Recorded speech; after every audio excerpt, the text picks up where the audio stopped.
Selon les études menées par l'Organisation mondiale de la santé, 83% de femmes dans le monde ont des problèmes d'infection gynécologique et 63% de ces infections sont dues à l'utilisation des serviettes hygiéniques de mauvaise qualité. Pour les professionnels de la santé, une bonne serviette hygiénique doit répondre à deux critères essentiels: être fine et absorbante. La serviette hygiénique impose un style vestimentaire à la jeune femme ou à la fille. Parce que si elle n'est pas fine, elle va dire que pendant mes périodes de menstruation, je vais porter un vêtement ample.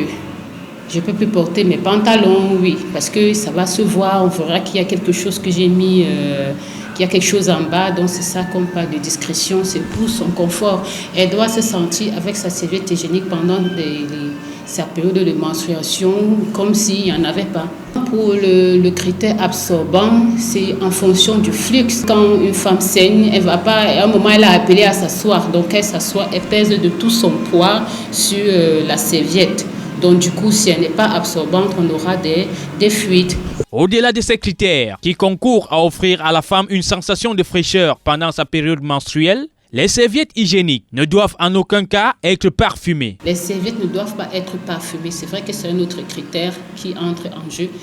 Le parfum n'a rien à voir. Parfumer, si on parfume, ça veut dire qu'on met des produits chimiques. Alors, c'est l'appareil génital, la serviette hygiénique est en contact avec le vagin. On ne va pas se mettre à utiliser des produits chimiques susceptibles d'entraîner des infections vaginales, basses ou hautes. Toute serviette hygiénique qui n'assure pas ces critères représenterait un grand danger pour la santé vaginale de la femme. L'heure est donc venue pour celle-ci de prendre en compte ces critères, car, dit-on, la santé n'a pas de prix.